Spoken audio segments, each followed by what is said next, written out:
Hai kids, kembali lagi dalam pelajaran tematik. Hari ini kita akan mempelajari pembelajaran 2 pada tema 1. Dan kita akan menggunakan metode Integrated Blended Learning.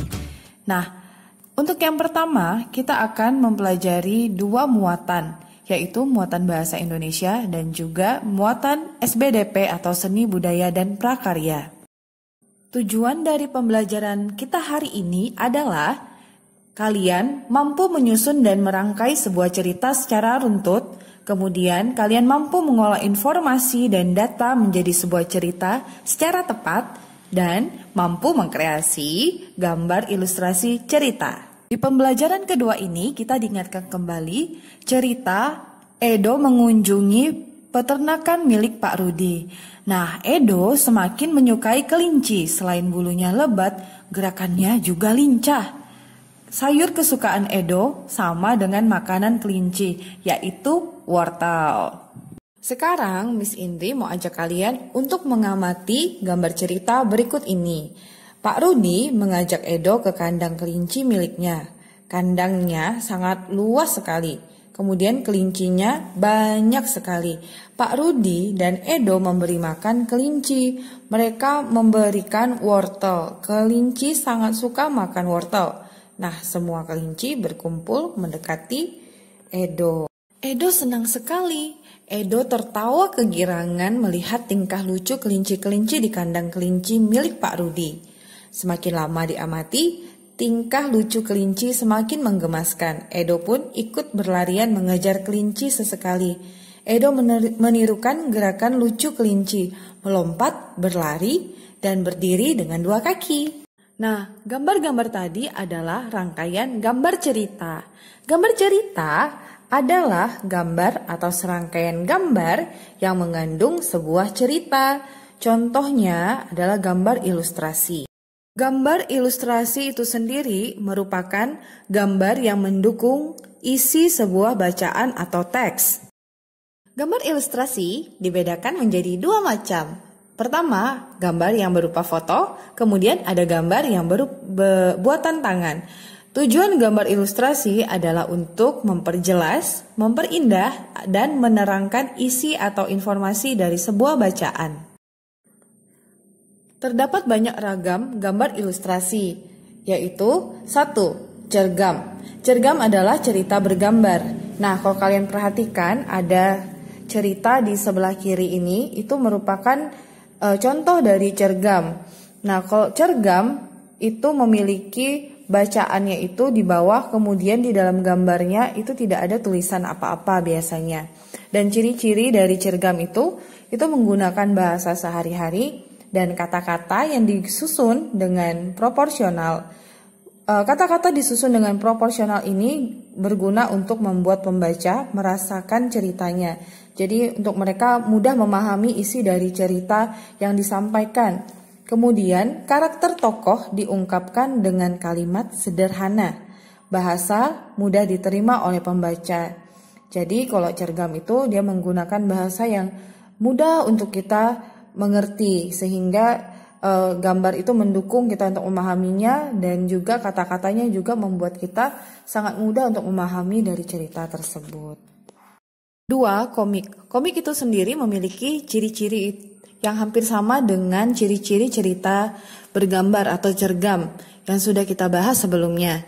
Nah, perbedaannya adalah pada saat penulisan atau peletakan teksnya. Kalau cergam cenderung penulisan teksnya langsung di bawah gambarnya atau tidak menyatu dengan orang yang berbicara. Sedangkan kalau komik biasanya itu berupa ada emoticon atau cloud seperti awan yang akan menuliskan apa yang orangnya bicarakan. 3 adalah pamflet. Nah, kita bisa lihat gambar pamflet di sebelah kiri itu ada mengenai novel coronavirus. Nah, ciri-ciri pamflet itu sendiri yang pertama menggunakan bahasa yang singkat, padat dan jelas, kemudian bersifat persuasif yang artinya berisi ajakan untuk membeli produk atau mentaati sesuatu. Kemudian ditulis dengan jelas supaya mudah dibaca. Hal-hal yang disampaikan biasanya mengenai hal-hal baru atau hal-hal yang terupdate. Contohnya seperti novel coronavirus ini adalah penyakit atau virus yang menjadi pandemi di seluruh dunia dan paling update saat ini dan masih kita alami hingga saat ini. Nah, kalau misalnya kita lihat dari susunan kata-katanya dan juga dari bahasanya itu sangat mudah dipahami dan juga mengajak kita untuk menaati sesuatu, yaitu seperti menggunakan masker dan lain sebagainya.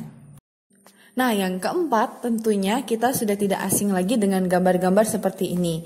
Ya, betul. Ini adalah gambar cover. Cover atau sampul buku itu biasanya berisi ilustrasi-ilustrasi atau gambar-gambar yang menarik supaya orang bisa dengan mudah atau tertarik untuk membelinya. Contohnya seperti gambar ini. Ini sangat menarik sekali misalnya anak-anak melihatnya.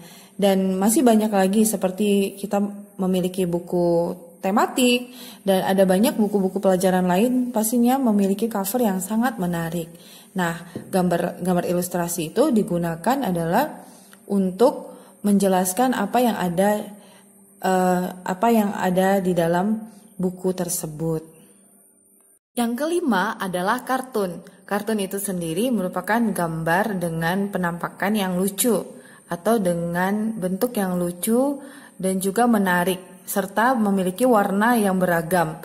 Nah, biasanya kartun itu digunakan juga untuk gambar ilustrasi pada suatu cerita untuk menarik orang yang membacanya. Yang terakhir adalah karikatur. Karikatur itu sendiri bisa kalian lihat di sebelah kiri. Ada gambar, mungkin kalian mengenali siapa dia. Dia adalah presiden kita saat ini, yaitu Bapak Jokowi. Nah, ciri-ciri dari karikatur itu sendiri, kepala manusia biasa itu dilukis dengan besar. Jadi proporsi dari kepalanya itu lebih besar dari badannya. Nah, dan berupa kartun. Wajahnya tetap menyerupai wajah asli, tapi biasanya itu pewarnaan dan juga penampilannya itu seperti kartun. Kemudian biasanya terdapat di koran, media elektronik, majalah, dan lain sebagainya. Karikatur itu sendiri memiliki arti penggambaran suatu objek dengan melebih-lebihkan ciri khas objek tersebut.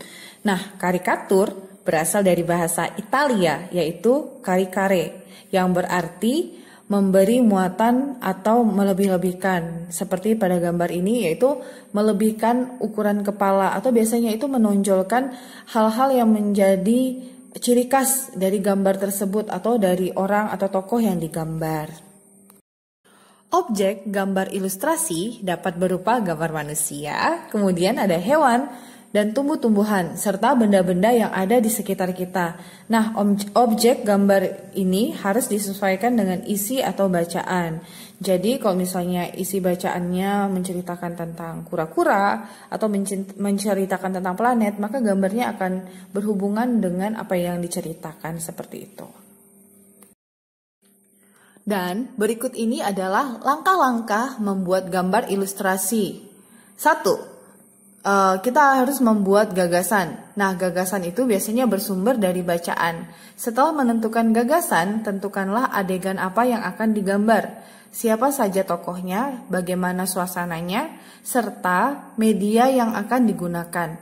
Kemudian yang kedua, sketsa. Sketsa adalah rancangan gambar yang dibuat sesuai dengan gagasan. Membuat sketsa harus berhati-hati. Perhatikan bagaimana tata letak dan ukuran objek yang digambar. Kemudian, yang ketiga adalah tentunya pewarnaan. Setelah sketsa selesai dibuat, kamu dapat mewarnainya. Pewarnaan dapat dilakukan dengan dua cara. Pertama, memberi warna sesuai dengan aslinya. Kedua, memberi warna berdasarkan imajinasi sendiri. Kamu dapat menggunakan cat air, cat minyak, pensil warna, spidol, dan yang lain-lainnya. Jika kita akan menggambar ilustrasi, kita membutuhkan berbagai media. Pertama, kita membutuhkan media alas gambar. Media alas merupakan media atau tempat untuk menuangkan gambar. Kamu dapat menggunakan kanvas, kain, kertas, atau bahkan kaca dan komputer. Media ini juga berpengaruh pada pemilihan media pewarna yang digunakan. Selain itu juga berpengaruh pada awet dan tidaknya hasil gambar pada saat disimpan. Nah, berikut ini adalah contoh-contohnya. Yang pertama, media kanvas. Yang berikutnya adalah kain. Lihat ada seseorang yang menggambar di atas kain. Kemudian ada media kertas, nah ini yang sering kalian gunakan. Kemudian ada media kaca, jadi ini menggambarnya di atas kaca. Dan satu lagi yang juga sering kalian gunakan adalah media komputer. Nah, media komputer ini biasanya dibantu dengan alat lain untuk penggambarannya yang biasanya disebut sebagai Wacom. Selanjutnya adalah media pewarna. Media pewarna ada dua jenis, pensil warna dan cat air. Pensil warna sendiri merupakan jenis pensil yang banyak mengandung lilin. Nah, pilihan warnanya pun banyak sekali. Kemudian cat air adalah pewarna yang terlebih dahulu dicampur dengan air sebelum dipergunakan. Ada dua macam cat air, yaitu transparan dan tidak transparan. Nah, pasti akan bertanya-tanya kan, bagaimana sih cat air transparan dan yang tidak transparan? Berikut ini adalah contoh dari pensil warna. Nah, seperti yang kalian lihat, pensil warna itu ada berbagai jenis. Ada yang 12 warna, ada juga yang bisa mencapai 24 warna, bahkan ada yang 48 warna untuk gradasinya. Ini adalah cat air. Nah, seperti yang tadi sudah disebutkan, pasti penasaran kan, ada cat air transparan dan tidak transparan, apa sih bedanya? Cat air transparan itu biasanya menggunakan base yang berupa air. Nah, kalau cat air yang tidak transparan itu biasanya disebut juga sebagai gouache. Mungkin tulisannya di sini seperti susah disebut ya, gouache seperti itu, tapi sebenarnya cara bacanya adalah gouache. Cat air atau populer juga dengan sebutan akuarel adalah medium lukisan yang menggunakan pigmen dengan paut air dengan sifat transparan. Nah, ini tadi adalah yang cat air transparan ya. Sedangkan gouache merupakan jenis cat air yang dicampuri selapis warna putih. Biasanya diambil dari warna putih seng, litofon, atau putih titan, sehingga hasilnya bersifat opak atau solid dan tidak transparan. Nah, anak-anak, demikianlah penjabaran dari materi tema 1 pembelajaran 2. Nah, kalian juga bisa mencoba di halaman 11 pada buku tematik kalian untuk membuat bacaan dan juga gambar ilustrasinya. Pertama-tama kalian tentukan bacaannya terlebih dahulu dengan tema hewan kesayanganku, dan setelah itu kalian dapat membuat gambar ilustrasinya sesuai dengan bacaan yang kalian buat. Selamat mencoba. Akhir kata, Miss ucapkan terima kasih dan sampai jumpa di pembelajaran selanjutnya. Tuhan Yesus memberkati kalian semua. Bye.